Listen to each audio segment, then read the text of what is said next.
आज संयुक्त किसान मोर्चे का एक बड़ा डेलीगेशन राज्यपाल से मिला और बड़े सद्भावना वाले माहौल में बातचीत हुई और हमने सारी अपनी जो डिमांड्स थी वो एक मेमोरेंडम दिया और वो सारी डिमांड्स उनके सामने रखी। जैसे पानी के बारे में हमने कहा कि पानी पंजाब का जिसका एक्वाफायर से हम निकाल रहे हैं उसमें यूरेनियम है, लेड है, आर्सेनिक्स हैं, हैवी मेटल्स हैं और पंजाब में कैंसर बढ़ रहा है। और भारत की पार्लियामेंट में जल स्रोत मंत्री ने पिछले साल कहा था Punjab has become cancer state. तो सरकार को इसका सीरियस रूट लेना चाहिए। और हमारी डिमांड थी कि हर शहर, हर गांव में पीने के लिए साफ पानी का प्रबंध सरकार करे। एक तो ये था। दूसरा था कि कृषि के लिए भी पानी पूरा इंतजाम सरकार करे। ये भी था कि सरकार फ्री ट्रेड एग्रीमेंट करने जा रही है। हमने कहा कि भारत सरकार बहुत कुछ छुपा रही है क्योंकि अमेरिका में वहाँ की सेक्रेटरी एग्रीकल्चर किसानों के पास जा के उनके खेतों में शैंपेन पार्टीज कर रही है। वो कहती है हमें बहुत बड़ी मार्केट मिल गई, आपके पास बिलियंस ऑफ डॉलर्स आ जाएंगे। तो भारत सरकार ऐसा कुछ नहीं कह रही। तो हमने कहा कि भाई अगर सरकार ने यहाँ के किसानों के खिलाफ कोई भी FTA पे दस्तखत किए तो तुरंत हम नेक्स्ट डे ही जिस दिन दस्तखत करेंगे अगले दिन ही सारे देश में इसका विरोध होगा। तो ऐसे ही एक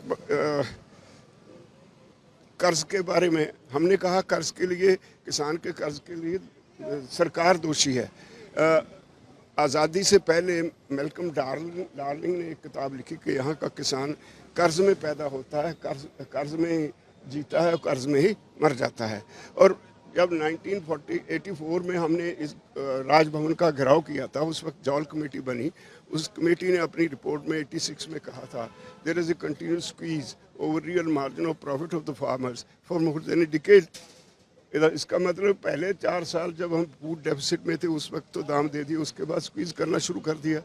2007-8 में जब बादल साहब चीफ मिनिस्टर थे उन्होंने एक कुछ एग्रीकल्चर इकोनॉमिस्ट की डॉक्टर कुम्मन की चेयरमैनशिप में कमेटी बनाई। उसने अपनी रिपोर्ट 2008 में दी। उन्होंने गेहूं और पैडी 2 फसलें स्टडी करके अपनी रिपोर्ट में लिखा कि भारत सरकार ने सिर्फ पंजाब के किसानों का वीट और पैडी में 2 फसलों में कम दाम तय करके 68,000 करोड़ रुपया स्क्वीज कर लिया। तो मैंने कहा 18 साल बीत गए, अब तो इन्फ्लेशन रेट भी और ज़्यादा हो गया। इसका मतलब 2 लाख करोड़ अब तक सरकार स्क्वीज कर चुकी। हमारी तरफ किसानों की तरफ 1,04,000 करोड़ कर्ज है। इसका मतलब सारा कर्ज के लिए भी प्रूव्ड कि सरकार की पॉलिसीज़ की वजह से है। इसलिए जब सरकार कॉरपोरेट हाउसेस के लाखों करोड़ के कर्ज माफ़ करती है तो इस देश के किसानों के, मजदूरों के क्यों नहीं हो रहे। ये बातें उठाई। और इसके अलावा डैम सेफ्टी एक्ट का विरोध किया। इसके अलावा हमने कहा कि अब तक एक प्रैक्टिस रही है कि BBMB में हरियाणा और पंजाब के मेंबर्स हैं, वो रोटेशन से कभी कोई डिस्ट्रीब्यूशन का मेंबर, कोई इरिगेशन का मेंबर अगली रोटेशन में बदल जाते थे। अब पंजाब तो उससे बाहर ही निकाल दिया और राजस्थान जो नॉन राइपेरियन स्टेट है उसको इसमें शामिल कर लिया। हम इसका विरोध करते हैं, ऐसा हम नहीं होने देंगे। तो ये सरकार जो डैम सेफ्टी एक्ट है वो वापस ले, क्योंकि उसके ज़रिए भारत सरकार ने हमारे डैम्स पे कब्जा कर लिया।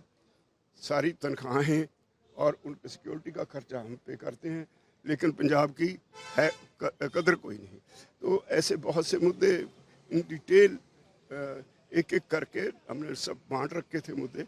किसी को कोई फुल्ली एक्सप्लेन करके मुद्दे रखे।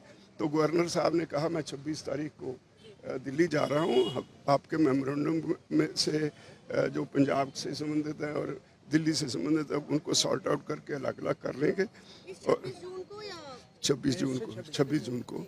और उन्होंने कहा कि अगर आप इस पे नोट्स तैयार करके दे दो तो मैं डिटेल में बात करके वहाँ से, और कुछ केसेस थे बने हुए दिल्ली मोर्चे के वक्त के, सरकार ने लिखती वादा किया था कि वो केसेस वापस करे लेंगे, लेकिन अभी तक नहीं हुए। उनकी डिटेल हमने दी।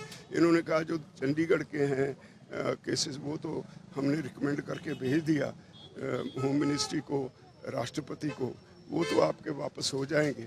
बाकी हम सरकार को कहेंगे कि वो वापस करें। राजपाल जी, आपकी कृषि मंत्री से मुलाकात को लेकर कोई बातचीत हुई है कि आप नहीं, लोग उनसे मिलने? वो अभी कोई नहीं, अभी कोई नहीं।